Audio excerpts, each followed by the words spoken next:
The Nerd O'Clock News, Q2 2020.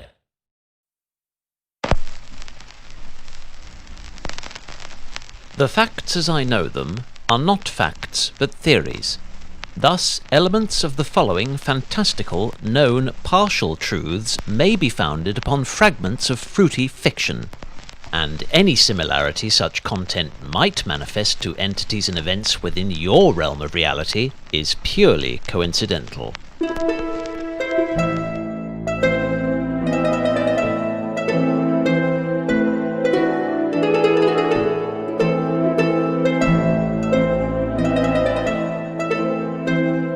Going nowhere fast.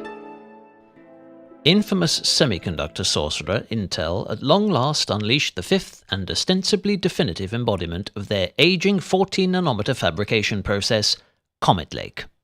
The upper echelon desktop platform featured an industriously recycled chipset, whose debuting LGA 1200 socket added 49 pins to a subtly revised layout, officially deemed necessary to improve power distribution and provide support for ambiguous future upgrades. By commercially fortuitous coincidence, this artful redesign also laid to rest any chance of cross-compatibility between Comet Lake and its incorrigibly caffeinated predecessor, causing many adopters of Coffee Lake collectively to bemoan the cannily coordinated obsolescence of yet another motherboard. The accompanying synergy of CPUs, uniformly equipped with hyperthreading and reared to scale stratospheric frequencies, was headed by Intel's inaugural and infernally fleeting 10-core mainstreamer, the i9-10900K. This supreme incarnation, binned to within a razor blade's width of catastrophic electron migration, purportedly allowed the CPU's core dectet to oscillate beyond the overclocker's holy grail of 5 GHz in sublime unison. Intel's unsubtle method in achieving this feat was to elevate the chip's power envelope from 95 to 127 watts, leading numerous savvy cynics to declare that they could procure an identical performance boost by manually increasing the voltage of a regular i9-9900K, thereby avoiding the extravagance of a full system overhaul and preserving precious savings for their spiralling energy bill, or supplementary solid-state storage, or a shiny new chassis with shimmering lighting, or an annual subscription to Fallout 76. No.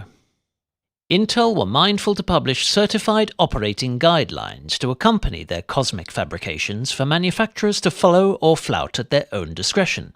By default, the chip was equipped to sustain its top omni-core turbo frequency for a period of 56 seconds whilst consuming approximately 250 watts, before abruptly reverting to its standard TDP at a comparatively conservative 4.2 GHz. Motherboard moulders took contrasting approaches. The perpetually prolific Asus chose to abide broadly by Intel's frequential stipulations, whilst a decidedly lead-footed Gigabyte flagrantly disregarded them, electing instead to force the processor's hypersonic chorus to hit the high notes indefinitely, by way of a carbon-spewing power increase flatlining at 240 watts. The potentially disastrous consequences of such bold and willful oversights were the subject of much meme-enriched propaganda, though no actual disasters had come to pass at the time of reporting. Regardless, anyone in possession of a Gigabyte motherboard whose shiny new 10900K spontaneously combusted just outside the e-tailer's warranty period would have probably experienced a conversation something like this.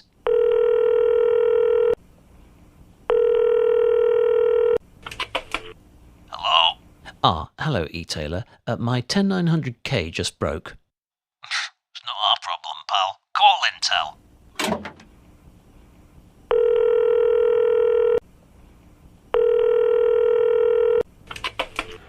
You have reached the residence of Baron von Intel. How may I, the supreme and sagacious sculptor of refined silicon, be of service? Hello, Intel. My 10900K just broke. Really? This is most regrettable, my loyal insider. Pray tell me, what motherboard did you put it in? A Gigabyte Aorus Extreme. Thank you, kind donor. Listen, are you interested in participating in a class action lawsuit on my behalf? One might have assumed that, with such massive market momentum, Intel's foremost foe, AMD, would continue to counter with the clarity, integrity and value that had crowned them the new people's champion, and give controversy as wide a berth as the average Apple user would to a frugal investment. However, a mere fortnight or so earlier, the Red Team had threatened to upstage Comet Lake's crash landing with what many argued was a similar episode of financially motivated duplicity. Having previously pledged that all adopters of Zen's existing AM4 platforms would be provided a seamless upgrade path from 2016 through 2020, the company published a roadmap graphic illustrating that the feverishly hyped fourth ancestry of Ryzen processors would only function in motherboards fostering the third and latest lineage of chipsets. This startling U-turn, it was initially claimed, stemmed from a combination of engineering complications and AMD's urgent desire for a solution that they could infuse with sufficiently positive spin, as aptly demonstrated by the Crimson Army's captain of technical marketing, Robert Hallock. AMD has no plans to introduce Zen 3 architecture support for older chipsets.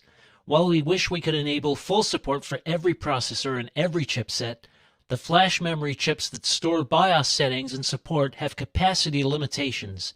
Given these limitations and the unprecedented longevity of the AM4 socket, there will inevitably be a time and a place where a transition to free up space is necessary. The AMD 500 series chipset are that time. Such proactive propaganda was music to the ears of entities already invested in the next harvest of profitable hardware, not least supreme socket enabler ASUS, whose BIOS division appeared convinced that, while a significant contingent of customers might shirk at shelling out for a new motherboard, sustaining compatibility with yesteryear's chipsets could incur chronic inconveniences for all concerned. MSI, by contrast, having made legally binding guarantees based upon AMD's original narrative, took the same view as the victimized consumer, whilst legions of long-suffering Intel loyalists were briefly spared social media's viral contempt and drew caustic satisfaction from seeing their hitherto happily honeymooning rivals subjected to commensurate profiteering. In light of AMD's official disclosure, many questioned why the problem had fortuitously emerged months prior to their launching the very products which had supposedly prompted this sudden shift in policy. Were it truly born from inadequate BIOS space? Why had it not been anticipated early enough to remedy without anomalies or sacrifices? To understand the answer, one must first comprehend the variety of techniques applied by chipset integrators, which I have neither the inclination or knowledge to explain. Suffice it to say that once third parties had been licensed by AMD to forge PCBs embodying their latest and greatest innovations, the majority of specifics regarding design, composition and component choice became each vendor's proud and exclusive responsibility.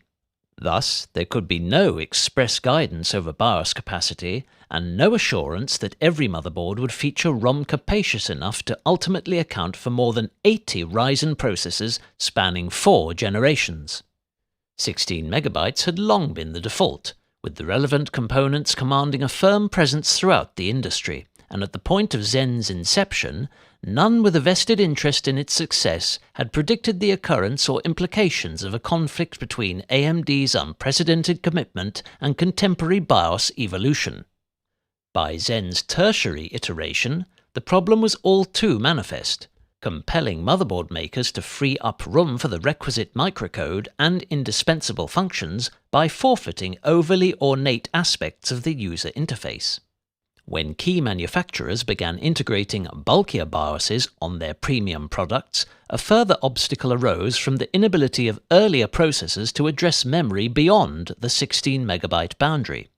One potential solution to be rapidly condemned by cantankerous coders was that of a larger, partitioned BIOS, whereby all CPUs derived from Zen's primary and secondary architectures could be accommodated in one 16MB portion of the ROM, whilst those based upon Zen 2 and 3 would occupy an additional segment of sufficient proportions, in most cases another 16MB. Though the principle sounded simple, its implementation was fraught with hindrances.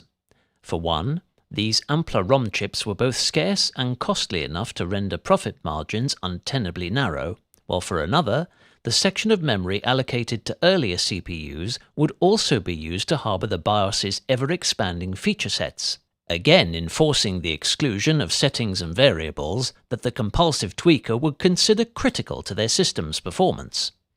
The debacle eventually concluded on a note of harmonious compromise, when AMD backtracked on their backtrack and reaffirmed that owners of AM4 platforms from the immediately preceding generation could avail the wonders of Zen's impending refresh through an optional beta BIOS, which would comprise code divulged by AMD to board makers with whom they'd liaise closely, and be made available to the customer on condition that they already possessed a product which required it, accepted the update would be irreversible, and were prepared to surrender support for certain older processors, with the exact models to be determined and clearly communicated by the manufacturer. "Damn!" exclaimed hordes of hapless Intel indoctrinates. "Just when it seemed we might unite in resolute defiance of our corporate overlords' extortionate betrayals, your beloved Saint Lisa Sue finds a simple, sensible solution." Well, make no mistake. Coercive consumerism is a corrupting contagion to which no organisation founded upon exponential capitalism is immune. And to believe AMD shall invariably promote and preserve your best interests is to take every spurious Twitter leak about cores, clocks, watts, IPCs, TDPs, teraflops and transistors as gospel truth. You'll be double-crossed soon enough, and when you are, you'll finally acknowledge that technology's tyrannical titans always take their toll, and the lesser of competing evils is as good as it gets.